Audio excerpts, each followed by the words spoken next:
The Libertines have just dropped a third single from this brand new album of theirs. It's called Shiver, and I'm not going to lie, I'm actually really looking forward to this one. I really, really like the first two singles they put out.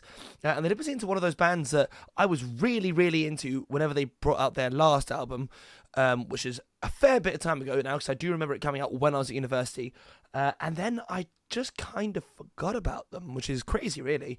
But ever since the first single, Run, Run, Run, I have been slamming them back on my playlist at the moment, and I'm really, really feeling it. Run is a fantastic song, great video.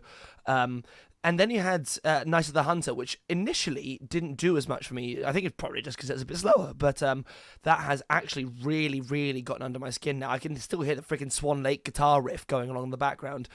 And it's kind of fallen into a similar category to some of the other Libertines songs, like Anthem for Doomed Youth, or When the Lights Go Out, one of those kind of slower, more soulful ones, but soulful it bloody well is.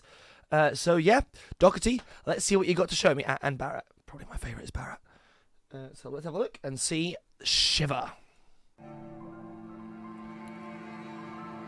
I'm expecting, again, maybe more soulful based on the thumbnail, which...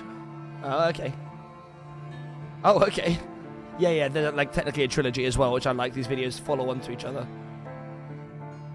Wonder if this is technically like the funeral of the guy who gets shanked in the first one. It looks like Sean Beam.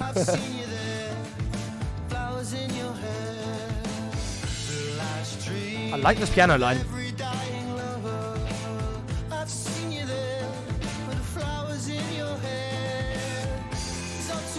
Oh, and that's the guy from Run, Run, Run.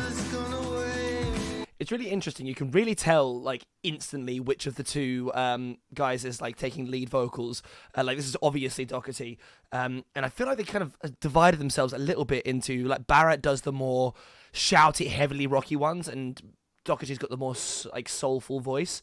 They're both amazing in their own rights, but it is interesting. You can kind of get an indication for what these songs are going to sound like just based on who's singing.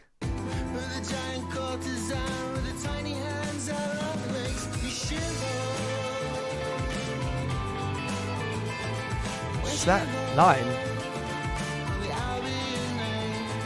No, there is a lead guitar line, isn't it? I couldn't tell for a second whether that was a lead guitar line or whether or not that was like another sort of string line coming on in the back. I think it's the guitar. It's really effective. I love the way that they build up that kind of janky, picked out guitar line. It's very typically Libertines.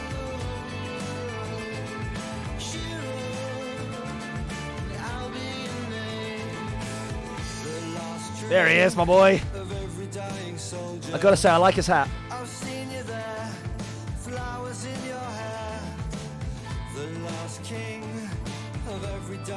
God, they are so bleakly English, these videos.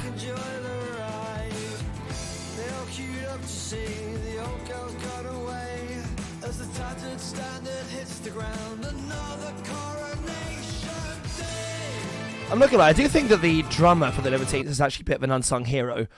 He really does keep a lot of that shit together, because they don't often do much in the way of like power chords or even really open chords. The guitar lines are often very picky and riff based. So those two, the drummer and the bassist, who I'm sad to say I don't know their names, they are the ones that never seem to get involved in the drama as much. So, you know, they just kind of like live a quiet life and make royalty checks. But the drum line in this is super effective at keeping the pace going on in what is otherwise somewhat of a slowish, not slowish song, but yeah, definitely more low key. Effective. I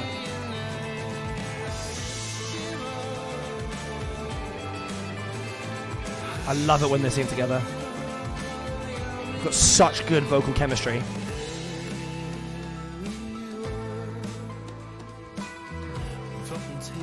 There's that string line.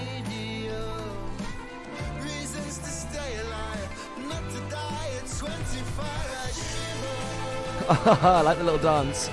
They've had a little theme of that recently.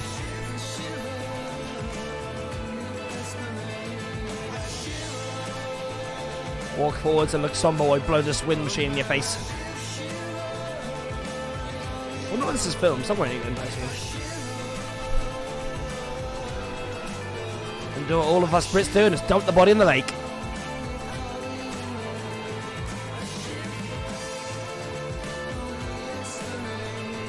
That overlapping vocal thing with Shiver is really effective. I like it a lot.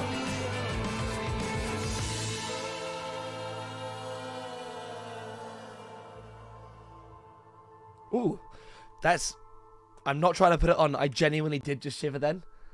That's really good. I actually really, really like that too. God damn, 3 for 3. Fair enough. I have only good things to say about all 3 of those tracks. That actually struck a really nice middle ground between the 2 pre-existing ones. Because Run was far more, like sort of fast-paced, shouty. Even the music video was far more schizophrenic. There's cuts everywhere. And the Night of the Hunter was obviously much slower. It was basically to the same beat and melody as Swan Lake. And then that one hit a lovely middle ground of sort of soulful at the same time as still having a bit more of an upbeat mood to it. I think, again, like I said, the drums probably have a large portion to do with that. But I really, really dig that. There is something about Doherty and Barrett singing over each other that is so effective. I don't know what, like, from Can't Stand Me Now onwards, every time they have this sort of slightly conversational thing, and neither of them have, I mean, Doherty less so, I think, have, like, classically good voices, like, and that's not me trying to say that they don't sing well, they do, but, if you were to stack one next to an opera singer, I know which one the panel of judges would pick as an objectively better voice, but their voices ooze charisma, and I think that's a large portion of the charm. I'm also just really happy to see that Doherty's managed to sort of stay on the wagon. I don't know a lot about his personal life pre or post him coming out of rehab the most recent time when they sort of wrote Anthem for Doomed Youth. He's looking healthier than I've seen him look for a little while, even though I did see a video of him busking the other day. I'm sure it was like a publicity stunt or whatever, and I was like, yeah, wow, I forgot that Doherty is now a bit larger. God, I'm trying so hard to not say anything actually rude because I really like the guy. But he is a little bit toad-like nowadays. Don't crucify me, I am sorry. Anyway, yeah, I think that's pretty much all I have to say on that one. Really looking forward to the album. I imagine it's going to be in the pipeline fairly soon. Maybe a tour in there too. I'm surprised to not see them on any of the festival dates this year. Maybe they're yet to be announced, but they seem like it'd be a shoo-in for a Glastonbury thing. Libertines are a classic English band. So yeah, I don't know. We'll have to stay tuned, and we'll catch up on that one soon. A little bit of housekeeping. If you hadn't noticed, I have rebranded the channel. We are not Spanglejerps anymore, not for the time being at least. Spanglejerps is not dead, but I'm trying to keep stuff within the scope of shit that I can actually maintain myself whilst working a job. So right now it's going to go by me, Renz. So if you see me on Renz, I think I've now updated my Instagram, so it's now Renz Music for the kind of interesting stuff. I'm going to try my best to keep on top of that. But yeah, the channel is now Renz. You're in the right place. Don't go away. In fact, subscribe, like, notification bell, all of that good shit. Leave a comment below. Which of these new Libertine singles was your favourite? I'm going to have to go ahead and say I still think Run is my favourite one of the 3, but it's in close contention. And yeah, I will catch you very, very soon. Peace.